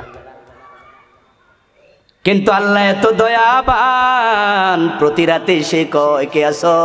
ক্ষমা চাও, আমি ক্ষমা করতে এসেছি। রিজিকের অভাব কার আছে? আমি রিজিক দিতে এসেছি। কার অসুস্থতা আছে? আমি সুস্থ করতে এসেছি। হাল মিন সাইলিন ফাউতিয়াহু, কার কি দরকার বলো? মেয়ে বিয়ে হয় না, আল্লাহ আমার মেয়ের বিয়ের ব্যবস্থা করো। ছেলে বিদেশ যাবে, ভিসা হয় না, বলো আল্লাহ আমার ছেলের ভিসার ব্যবস্থা করে দাও। রিজিকের অভাব লেগেছে, ঋণ হয়ে গেছে, পরিশোধ করার ব্যবস্থা নাই, বলো বলো কি চাও বলো, আমি আল্লাহ দেয়ার জন্য হাজির হয়ে গেছি। এই হাদিসটা মুসলিমে আসছে, সহিহ। যারা আপনারা এই হাদিস বুঝছেন তাদের কাছে এবার একটা প্রশ্ন করব, প্রতি রাতে যদি আল্লাহ আসে, শবে বরাতের রাতে কি আসে না? আজকে রাতে কি আসবে না? তাহলে জয়ীফ হাদিস আছে যে প্রিয় নবীজি সাল্লাল্লাহু আলাইহি সাল্লাম তিনি ঘরে নাই, মা আয়েশা রাদিয়াল্লাহু তাআলা আনহা রাসূলকে একসাথে নিয়ে ঘুমাইছিলেন একই বিছানায়। রাতের কিছু অংশ যাওয়ার পরে হযরত আয়েশা বলেন, আমি দেখি আমার রাসূল আমার বিছানায় নাই। আমি ভাবলাম হতে পারে তিনি অন্য কোন স্ত্রীর হুজরায় গিয়েছেন। রাসূলের স্ত্রী তো ছিল একসাথে 9 জন, বিয়ে করেছিলেন 11টি। দুজন ইন্তেকাল করেছে, বাকি 9 জন আছেন। নবীর জন্য এটা জায়েজ ছিল, উম্মতের জন্য একসাথে সর্বোচ্চ জায়েজ কয়জন? যদি আদালত করতে না পারেন তাহলে কয়জন? ইয়েস, 4 জনের ওয়াজ হইনি, কিন্তু বাড়ি যাইয়া বউরে দমক মারেন না যে হুজুর কিন্তু আজকে কইছে 4 পর্যন্ত আসি আমি। মা আয়েশা ভাবছেন আমার স্বামীর তো আরো স্ত্রী আছে, হয়তো আমার পাশ থেকে উঠে অন্য কোন স্ত্রীর হুজরায় গিয়েছে। পরক্ষণে মা আয়েশা বা চিন্তা করেন, আরে আমার রাসূলের তো দুশ্মনেরও অভাব নাই। মদিনায় ইহুদি আছে, মদিনায় ইহুদি আসেনি? বনু নজির, বনু কোরাইজা, বনু কাইনুকা, ইহুদির বড় বড় 3টা গোত্র। আবার কে কোন দিক দিয়ে আমার নবীর শত্রুতা করে। কারণ আজকের যুগে যেমন টয়লেট, পায়খানা, প্রস্রাবখানা ঘরের মাঝে এখন আমরা বিল্ডিং এর ভিতরে বানাইয়া রাখি, আজ থেকে 50 বছর 30 বছর আগেও তো ঘরের ভিতরে টয়লেটের সিস্টেম ছিল না। আমার রাসূল হয়তো প্রস্রাব করতে বাহিরে গেছে, টয়লেট করতে গেছে, আবার কোন জালেম কোন দুশ্মনী করে। এই জন্য মা আয়েশা বলেন, আমি আমার বিছনা থেকে উঠে গেলাম, আমি রাসূলুল্লাহকে একটু খুঁজতেছি। এদিক সেদিক তাকাইতে তাকাইতে খুঁজতে খুঁজতে যাইয়া দেখি বাকি নামক গোরস্থানে আমার রাসূল 2 হাত উপরের দিকে তুলে, মাথাটা আল্লাহর দিকে তুলে তিনি দোয়া করছে কবরস্থানে দাঁড়াইয়া। আমি বললাম, হে নবী, আমি তো ধারণা করছি ইন্নাকা তাইতা ইলা বাদি নিসাই, আপনি হয়তো আপনার কোন স্ত্রীর ঘরে গেছেন। রাসূল বলে, আয়েশা না, আজকে রাত বড় দামি রাত, আল্লাহ এই রাতে তার অসংখ্য বান্দাকে ক্ষমা করে দেবে। এই রাসূলুল্লাহ বলতে থাকলেন। আমার বন্ধু, কিন্তু মা আয়েশাকে রাসূল বলে নাই তুমিও জেগে থাকো, তুমিও আমার মতো ইবাদত করো। এতে বোঝা যায় এই রাতে সবাই মিলে ইবাদত করার জন্য কোনো নির্ধারিত হাদিস। এই হাদিসটা দুর্বল। রাসূল বললেন যে আজকে রাতে আল্লাহ ক্ষমা করবে, আজকে রাতে আল্লাহ ডেকে ডেকে বলবে মানুষকে ক্ষমা চাও, ক্ষমা চাও। এই হাদিসটা তো আছে, তবে এটা জয়ীফ। কিন্তু কিছুক্ষণ আগে যেটা শুনাইছি, প্রতি রাতে আল্লাহ দুনিয়ার আকাশে আছে, এটা জয়ীফ না সহিহ? এখন বন্ধু, আল্লাহ কখন আসে এবার কান খুলে শুনুন। এক হাদিসে আছে প্রথম অংশ গেলে, আরেক হাদিসে আছে প্রথম 2 অংশ গেলে শেষ অংশে। আমি কিছুক্ষণ আগে এখানে বসে বসে এই হাদিসটা বলবো, মাথায় তো আছে, তাই হিসাব করছি আজকের রাত কয় ঘন্টা লম্বা। আজকের রাত হলো 12.5 ঘন্টা, কয়েক মিনিট কম বেশি। কারণ সূর্য ডুবছে 6টার কাছাকাছি, আর সূর্য উঠবে 6:30, নাকি জানেন তো? এখন সূর্য কত? 29, 28 বা 29 উঠবে, 25 না? হ্যাঁ, তাইলে এই যে 12.5 ঘন্টা। এবার 12.5 ঘন্টার আপনি 3 দিয়া ভাগ দেন, তাহলে 3 ভাগ 4, 4, 4, 4, 4, 4, 4, 4, 4। তাহলে যদি আল্লাহ তাআলা দুনিয়ার আকাশে আসেন, তাহলে 10টা বাজ, যখন 10টা বাজবে তখন আসবেন, এর আগে নয়। অথচ বাংলাদেশের গ্রামের মসজিদগুলাতে 10টা পর্যন্ত আজকে ক্লোজ। হুজুর 9:30টার দিকে মোনাজাত দিয়া দেন, দোয়া টোয়া যা করছেন, হালুয়া রুটি দিয়া দেন, জিলাপি খাইয়া ঘুমাইয়া থাকি। তো আল্লাহ তাআলা 12টা বাজে আইসা কইব, এই মিয়া কে আসো হাত তোলো, এ তো ঘুমাই রইল। এ হলো প্রথম অংশের হাদিস। আর যদি পরের অংশ আছে যে প্রথম 2 ভাগ গেলে আইয়ে, তাহলে প্রথম 2 ভাগ যাওয়ার পরে যদি আসে, তাহলে 4 দুগুণা 8 ঘন্টা। 8 ঘন্টা মানে 12টা, 12টা নয় 2টা। তাহলে 2টা বাজে আল্লাহ দুনিয়ার আকাশে আসবে, এসে বলবে, কে আছো ক্ষমা চাও, কে আছো রিজিক চাও। আর বাংলাদেশে গ্রামে গঞ্জে 2টার পরে কয়টা মসজিদ খোলা? তো সবাই যাইয়া নাকে তেল দিয়ে ঘুমাইতেছে, মনে মনে ভাবতেছে সব গুনাহ মাপ লইয়া লইছি, সব যা আল্লাহ দেয়া দিয়ে দিছে, অথচ আল্লাহ তো আইছে 2টার পরে। এই জন্য সহিহ হাদিস আমল করতে যদি হয়, আমরাও রাতের শেষাংশে জাগার অভ্যাস করা দরকার, ঠিক কি না? তাহাজ্জুদ পড়ো, তাহাজ্জুদ পড়ো, চেষ্টা করো তখন ডাকো, এবং এই অভ্যাসটা প্রতি রাতে করুন। আমার প্রিয় ভাইরা, এই শবে বরাতের কথা কোরআনের কোথাও কিন্তু নাই। যে আয়াত আমি পড়ছি, এই আয়াতের দলিল দিয়া কিছু কিছু আলেম বলে এই আয়াত দিয়া নাকি শবে বরাত বোঝানো হয়েছে। এটা একবারে কোরআনের উল্টা, কারণ কোরআন নাজিল শবে বরাতে না, কোরআন নাজিল শবে কদর হয়েছে। তবে এ বিষয়ে একজন আলেমের কথা পাওয়া যায়, হযরত ইকরামা ইবনু আব্বাস রাদিয়াল্লাহু তাআলা আনহুর উনি খাদেম ছিলেন। উনি বলেছেন, ইন্না আনজালনাহু ফি লাইলাতিন মুবারাকা হিয়া লাইলাতুন নিসফি মিন শাবান, এটা শাবানের মধ্য রজনী। হযরত ইকরামা বলল, কোরআন নাজিল হয়েছে শাবান মাসে, আমার আল্লাহ কয় না রমাদান মাসে। আমার আল্লাহর কথা ঠিক না ইকরামার কথা ঠিক? আল্লাহর কথা রাসূলের কথার বাহিরে গেলে আবু বকরের কথাও তো দাম নাই, ওমরের কথারও দাম নাই, ওসমানের কথারও দাম নাই, আলীর কথারও দাম নাই, কোন সাহাবীর কথা দাম নাই। ইকরামা তো সাহাবী না। আল্লাহ এবং রাসূলের কথার সাথে মিলবে যতক্ষণ, অন্যের কথা ততক্ষণ গ্রহণযোগ্য, মিলবে না এটার কোনো মূল্য আর।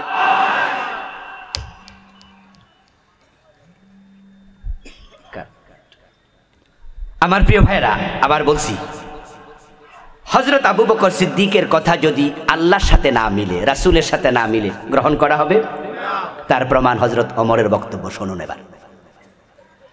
আবু বকর যখন খলিফা হলেন, কয়দিন পরে একদল লোক যাকাত দিতে স্বীকার করে বসলো। এই কথা শোনার সাথে সাথে আবু বকর সিদ্দিক খালিদ বিন ওয়ালিদকে ডাকলেন, তলোয়ার হাতে নাও, যুদ্ধ চালায়া যাও। যারা যাকাত দেবে না তাদেরকে আমি আবু বকর ছাড় দিতে রাজি নই। এই কথা শোনার সাথে সাথে হযরত ওমর ধরে আসলেন, এসে বলছে, আবু বকর সিদ্দিক খলিফা, আপনি যুদ্ধ করবেন কাদের সাথে? ওই লোকেরা যাকাত দেবে না বটে, কিন্তু তারা তো কেউ কালেমাও স্বীকার করে নাই, নামাজ ছেড়ে দেয় নাই, রোজাও ছেড়ে দেয় নাই, হজও ছেড়ে দেয় নাই। এখন যাকাত দেবে না, মুসলমানের সাথে কিসের যুদ্ধ করবেন? আয়েশা হযরত ওমর বলল, যুদ্ধ করবেন না। কারণ তিনি ভাবছেন, যেই বেটা মুমিন তার সাথে যুদ্ধ করা কি জায়েজ? এই হাদিসের প্রথম অংশ প্রমাণ করে আবু বকরের কথাটাকে হযরত ওমর ভেবেছেন এটা কোরআন সুন্নাহর সাথে মিলে না, তাই তিনি বাধা দিলেন। এতে প্রমাণিত হয় আল্লাহ এবং রাসূলের সাথে কারো কথা না মিললে বাধা দেওয়ার অধিকার। এবার আবু বকর কি বললেন শোনেন। আবু বকর বলছেন, ওমর আপনি বোঝেন নাই, ওই লোকগুলো যাকাত অস্বীকার করার কারণে এদের কালেমাই নাই, ঈমানই নাই। কারণ যাকাত ফরজ করছে কে? তো আল্লাহর ফরজ অস্বীকার করলে ঈমান থাকে কেমনে? যেমন কাদিয়ানি নামাজ আছে না নাই? কাদিয়ানিদের রোজা আছে না নাই? কিন্তু ঈমান আছে, কারণ তারা বিশ্ব নবীকে শেষ নবী। আল্লাহর কোরআনের আয়াত না মানলে ঈমান থাকে কেমনে? আবু বকর ওমরকে বুঝাইয়া দিলেন, না না, তারা আসলে মুমিনই না। আমি কি করব? জিহাদ করব, নিশ্চয় জিহাদ করব। মান ফাররাকা বাইনাস সালাতি ওয়াজ যাকাতি ফাইন্নাজ যাকাতা হাক্কুল মাল ওয়ালাউ মানাউনি ক্বালান কানু ইয়াদুনাহু ইলা রাসূলিল্লাহি সাল্লাল্লাহু আলাইহি ওয়াসাল্লাম লাকাতালতুহুম আলা মানইহি। চিৎকার দিয়ে সুবহানাল্লাহ পড়েন। ইসলামের এগুলো মূলনীতি। আলেম ওলামা ভাইয়েরা একটু মনোযোগ দিয়ে শুনেন।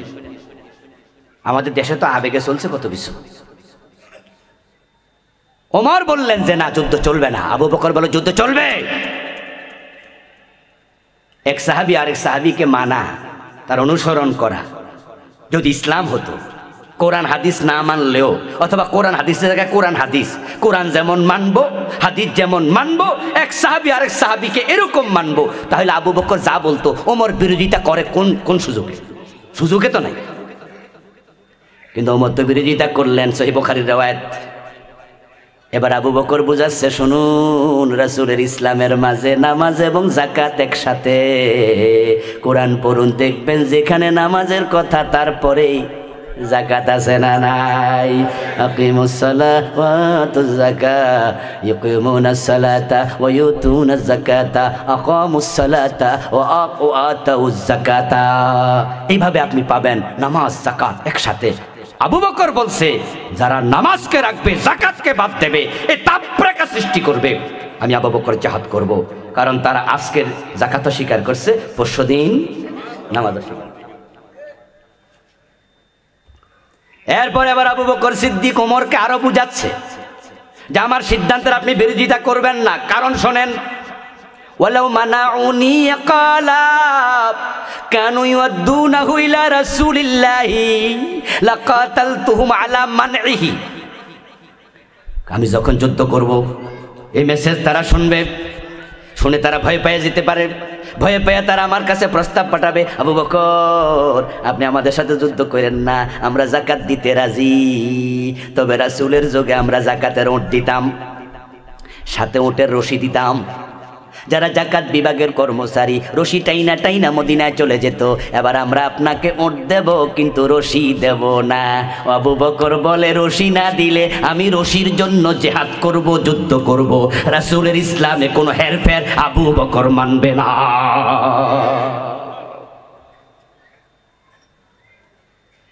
ফারুক আজম ওমর একদিন তিনি জুমার মসজিদে খুতবা দিচ্ছেন, খুতবার মাঝে তিনি বলে ফেললেন, ও মেয়ের বাবারা, তোমরা মেয়ে বিয়ে দিতে গিয়ে মোহর বেশি চাও কেন? মোহর নিয়ে বাড়াবাড়ি হচ্ছে, এটা করবা না। আমাদের দেশেও কিন্তু এটা শুরু হয়েছে। রিক্সাওয়ালা মাইয়া বিয়ে দিতে 5 লাখ টাকা চায়, এই এলাকায় আসেনি? আর মাইয়া যদি প্রাইমারি স্কুলের টিচার হয় তাহলে 10 লাখের নিচে না। আর মেয়ে যদি বিসিএস ক্যাডার হয় তাহলে যে কত চাইব, মাইয়ার বাবা চিন্তা আধা ঘন্টা হিটাই করে যে কয় লাখ মোহর ধরা আছে। শুধু মোহরের অঙ্কের কারণে বিয়ে করতে পারে না এমন যুবক আছে না নাই? মোহর নির্ধারণ করতে যায় বিয়া ভাঙ্গা যায় এমন ঘটনা আছে কিনা? বাড়াবাড়ি করবেন না। যৌতুক যেমন হারাম, জুলুম করে মোহর ধরা এটা হারাম না বললো হারামের কাছাকাছি। কেন? কারণ যদি স্বামী মোহর দিতে না পারে আর মনে মনে ভাবে মোহর দেয়া লাগে না, হাদিসে পাওয়া যায় যে চিন্তা করবে মনে মনে মোহর দেব না, হাসরের ময়দানে জেনাকারের কাতারে দাঁড়াবে। মান তাজাওয়াজা, এই বইটা আমার লেখা, ব্যক্তি ও পরিবার নিয়ে। এগুলোর মাঝে দলিল এনেছি ভরা ভরা। মান তাজাওয়াজা বিসদাকিন ওয়া ইয়ানবি আল্লা ইউদ্দিহি ফাহুয়া জানিন। সব কথা তো আর দলিল দিলে কথা আগানো যায় না, জাস্ট ইঙ্গিত দিচ্ছি। প্রিয় নবীজি বলছেন, বিয়া করছো 10 লাখ, লেখালান, ঠিক না? বেয়া লেখালান। ফলা কয় আব্বা 10 লাখ টাকা দিমু করতে, কারো দূর দেওয়ান লাগেনি, বেড়া চুপ করে থাকছে। মাইয়ার বাবা কয় 10 লাখ না হইলে দিব না। মাইয়াটা সুন্দর, পছন্দ হয়েছে। মাইয়া প্রাইমারি স্কুলের টিচার, মাসে 30,000 টাকা বেতন পাইব কয়দিন পরে। বেড়া চিনস নি? এটা হলো সোনার ডিম পাড়া। লেখালা তো ছেলে বাবার কথা শুনে মনে মনে বোঝে, তাহলে লিখলেই চলে, দেয়া লাগবে না। আমার রাসূল বলে, মান তাজাওয়াজা বিসদাকিন ওয়া ইয়ানবি আল্লা ইউদ্দিহি ফাহুয়া জান। যে ব্যক্তি মোহর দেবে না এই চিন্তা রাইখা মোহর লেখে নির্ধারণ করে এবং মোহর দেয় না, সে জেনাকারের কাতারে দাঁড়াবে। ও মাইয়ার বাবা, তোমার মেয়ের হাজবেন্ডকে জেনাকারের কাতারে দাঁড় করাইও না। ও ফেনীর ভাইয়েরা, এটা কি ফেনী জেলা? তো আমার ভাইয়েরা, আপনাদেরকে বলছি একটু বলুন তো, মেয়ের বাবা আপনি বলেন তো, যদি আপনি আপনার মেয়ের হাজবেন্ডকে বলতেন, বাজান তোমার কাছে মাইয়া বিয়ে দিব, আমার কলিজার টুকরে তো তোমার ঘরে দিয়ে দিব, আচ্ছা বাবা তুমি কো মোহর কত দিবা? আর ছেলে তখন চিন্তা করতো আমার সামর্থ্য কি আছে। আর ছেলে বলতো যে শ্বশুর আব্বা ঠিক আছে জান, আমি 1 লাখ দেবো, আমি 2 লাখ দেবো, আমি 50,000 দেবো। আর আপনি যদি বলতেন যে আলহামদুলিল্লাহ, তাহলে কি কেউ মোহর বাকি রাখতো? জেনাকারের কাতারে দাঁড়াইতো?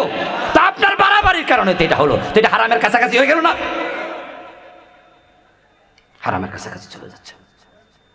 হযরত ওমর বলতেছে জুমার খুতবার সময়, এই মেয়ের বাবারা, মোহর বেশি নিয়ে বাড়াবাড়ি করো না। তোমাদের মেসেজ আমার কাছে আসে, বাড়াবাড়ি শুরু করেছো। আমি ওমর চাচ্ছি মোহরের একটা অঙ্ক আমি নির্ধারণ করে দেব, এর চেয়ে বেশি মোহর চাওয়া নিষেধ। আমি রাষ্ট্রীয় সার্কুলার দিয়ে দেব। একজন মহিলা পিছনের কাতার থেকে খাড়ায় গেল। রাসূলুল্লাহর মসজিদে জুমার দিন পুরুষ যেমন যেত, মহিলারাও যেত। যারা হজ উমরা করছেন তারা সাক্ষী দেবেন, এখনো মসজিদে নববীতে মহিলাদের আলাদা জায়গা আছে না নাই? আছে আছে, কিন্তু বাংলাদেশে মহিলা মসজিদে ঢোকা নাকি নিষেধ। এই জন্য কিছু মসজিদে লিখা দেয় নারীর প্রবেশ। জালেম কারে কয়? রাসূলুল্লাহর ইসলাম তুমি বিকৃত করার কে? আজকের দিন পর্যন্ত মহিলাদের জন্য আলাদা জায়গা এখনো মসজিদে নববীতে আছে। মসজিদে হারামে মহিলার আলাদা জায়গা আছে। আর এই দেশে মসজিদ গুলাতে মহিলাদের মানে ডিজেলাও কোনো মসজিদে জায়গা রাখেন। আস্তাগফিরুল্লাহ। যার কারণে আমরাও যখন বেড়াইতে যাই বিভিন্ন জায়গায় বউ লইয়া, তখন আমরা নামাজ পড়ি, বউ বাইরে খাড়াই থাকে। আলেমুল আমাদের বউ নামাজ পড়ার জায়গা নাই, ওযু করার জায়গা নাই। এজন্য আমার বউকে নিয়ে কোথাও বেড়াইতে গেলে আমার মা, আমার বোন যদি সাথে থাকে, বোনেরা বলি ওযু করে করতে বাইর, ওযু করে বাইর। আর ওযু যদি ভেঙে যায়, গাড়িতে ড্রাইভারকে বলি পানি রাখো বেশি করে, ওযু করতে হবে। ওযু করার জায়গাটা পর্যন্ত নাই। আচ্ছা, পুরুষের জন্য নামাজ পড়া ফরজ, মহিলার জন্য কি নফল? কাজা করা কি জায়েজ আছে? তো জায়গা রাখলেন না যে আপনারা। আরব বিশ্বের অনেকগুলো দেশ আল্লাহ আমাকে সফর করার সুযোগ দিয়েছে, আপনারা নিজেরাও গেছেন। আরব বিশ্বে একটা দেশ পাবেন না খুঁজে যেখানে ছোট্ট মসজিদ হলো একটু জায়গা মহিলাদের জন্য রাখেন। মুসাল্লান নেসা, মুসাল্লান নেসা, মুসাল্লান নেসা আরবিতে লিখা রাখে। মসজিদ যদি ফিলিং স্টেশন হয়, মানে যেখানে তেল নেয়, ওখানে তো ছোট্ট মসজিদ বানায়, 10 হাত লম্বা, 5 হাত চৌড়া। ঠিক এর পাশে 2 হাত চৌড়া হইলো মহিলার জন্য রাখবেই, রাখবেই। লঞ্চে করে যাচ্ছেন বেড়াইতে, দেখবেন লঞ্চের মাঝে পুরুষের নামাজের জায়গা আছে, মহিলার। হাসপাতালে যাবেন, দেখবেন পুরুষের জায়গা আছে, মহিলার নাই। বাজারে যাবেন, পুরুষের জায়গা আছে, মহিলার। মহিলারা ঘরে নামাজ কাজা করছে। আর মহিলাদেরকে যখন আপনারা মসজিদমুখী করেন নাই, মসজিদে আসতে দেন নাই, তো ঘরে বইয়া তাইকে লাভ কি? জি বাংলায় দেখো, স্টার জলসায় দেখো। এজন্য হুজুর আছে মসজিদে, স্বামী আছে মসজিদে, জুমার দিন সব হুজুররা মসজিদে, স্যারেরা মসজিদে, আর বউ কয় টেলিভিশন লাগাই আবার সিনেমায় চাই। মসজিদগুলোতে যদি মহিলাদের জন্য আলাদা জায়গা রাখা হতো, মহিলাকে সাথে নিয়ে আপনি মসজিদে যেতেন জুমার দিন, ওয়াক্তিয়া নামাজে নয়, নারীদের জন্য নামাজের জায়গা মসজিদের চেয়ে ঘরে উত্তম, ঘরের চেয়ে কুঠুরিতে উত্তম। হাদিস আমরা বলছি না আপনি ঘরে প্রতিদিন নিয়ে মহিলাকে নিয়ে যান, কিন্তু আপনি জুমার দিন রাসূলের মসজিদে মহিলারা যেত, আপনিও নেবেন। আমাদের মায়েরা মন তাদের নরম, পুরুষের চেয়ে মন নরম। জুমার দিন 1 ঘন্টা 30 মিনিট 45 মিনিটের ওয়াজ যদি শুনাইতে পারতা, ঘরে ঘরে ইসলাম পৌঁছে যেত। জি বাংলা, স্টার জলসা এমনি বন্ধ হয়ে যেত। কিন্তু মহিলাদের ওয়াজ শোনানোর কোনো ব্যবস্থাই তো করেন না আপনারা। আলহামদুলিল্লাহ, বাংলাদেশ গভর্নমেন্ট 560টা মডেল মসজিদ করছে, সবগুলো এখন উদ্বোধন হয়নি। আপনাদের সোনাগাজী আসেনি? এখনো হয় নাই, হবে। ফেনীতে হয়েছে 2-1টা, টোটাল ফেনীতে মডেল মসজিদ এখনো হয় নাই। এই যে ভাই হয়েছে, হয়েছে 2-1টা হয়েছে, চালু হয় না এখনো। আপনারা মডেল মসজিদগুলোতে, আমি নামাজ পড়েছি, মডেল মসজিদ অনেক জায়গায় চালু হয়েছে। প্রত্যেকটা মডেল মসজিদে মহিলাদের জন্য আলাদা জায়গা করা আছে। বাইতুল মুকাররমে মহিলাদের আলাদা জায়গা আছে। মহাখালী মসজিদে গাউসুল আজমে মহিলাদের আলাদা বিশাল জায়গা আছে। ঢাকাতে অনেকগুলো মসজিদে এখন মহিলাদের জন্য জায়গা হয়েছে। 560টা মডেল মসজিদে হবে। দেখবেন আস্তে আস্তে করে আমার মা, আপনার মা, আমার বোন, আপনার বোন, আপনার প্রাইভেট কারে করে আপনি নিয়ে যাবেন, তাদের জন্য আলাদা দরজা, আলাদা জায়গা, পর্দা লঙ্ঘনের কোনো ব্যবস্থা নাই। এই ফতুয়া কোথায় পেলেন? নারীরা মসজিদে যাবে না। রাসূলের মসজিদে মহিলা যায়। হযরত ওমর খতিব, ওই মহিলা দাঁড়ায় গেল, দাঁড়ায় বলছে, ওমর আপনি বলছেন মেয়ের বাবাদের জন্য সার্কুলার দিবেন, এত টাকার বেশি যেন মোহর নির্ধারণ না করে। অথচ আল্লাহ তো সূরা নেসার মাঝে বলছে, ওয়াতাইতুম ইহদাহুন্না কিনতারা ফালা তাখুযু মিনহু শাইআ। ও পুরুষেরা, তোমরা কেউ যদি বিয়ে করার সময় তোমাদের স্ত্রীদেরকে কিনতার পরিমাণ মোহর দেও, তালাক দিলে ফিরাইয়া নিও না। তো আল্লাহ কই কিনতার, আর আপনি বলতেছেন নির্ধারণ করবেন। আগে জবাব দেন, আল্লাহর কোরআনের বিরুদ্ধে আইন বানানোর অধিকার ওমর আপনারে দিল কে?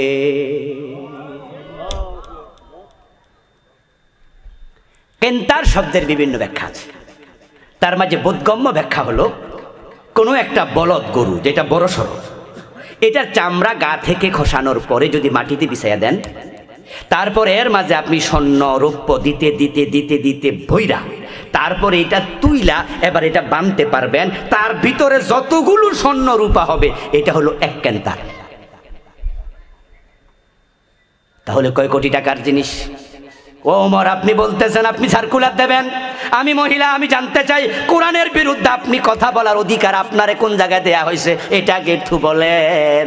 হযরত ওমর সাথে সাথে কি বললেন? সুবহানাল্লাহ। ওমর বলতেছে আসাবাত ইমরাতুন ও আখতা ওমরু, এই মহিলা ঠিক বলেছে, ওমর ভুল কথা বলেছে। ওমর রাদিয়াল্লাহু তাআলা আনহু সাথে সাথে বলল, সরি, আমার ভুল হয়েছে। এর মানে কি? ওই আয়াতের প্রতি ওমরের খেয়াল ছিল না। মানুষ কি ভুল হয় না? ভুল হয়। তাহলে ওমর যখন ভুল করেছে, মহিলা সাহাবী তার কথা নেয় নাই। হযরত একরামা কি বলল? একরামা বলল, শবে বরাতের রাতে কোরআন নাজিল হয়েছে, আল্লাহর কথার বিরুদ্ধে গেলে যেখানে ওমরের কথাকে গ্রহণ করা হয় না, একরামার কথার কোনো দাম আমরা দেব? গ্রহণ করব? আচ্ছা, এই কথার অর্থ কি একরামাকে আমরা সম্মান করি না? হ্যাঁ। আচ্ছা, এখানে আমরা যারা আছি, জীবনে কোনো ভুল করেন নাই, কে কে হাত তোলা দেন? বলতে পারবেন? আমি ভুল করি নাই, তাই বলে কি আপনি আমাকে সম্মান দেবেন না? চেয়ারম্যান সাহেব কি ভুল করে না জীবনে? উনাকে সম্মান দেওয়া হবে না? আমরা সম্মান দেয়া এক কথা, ভুল গ্রহণ করা ভিন্ন কথা। আমরা সম্মানের জায়গায় সম্মান, আর ভুলের জায়গায় ভুল।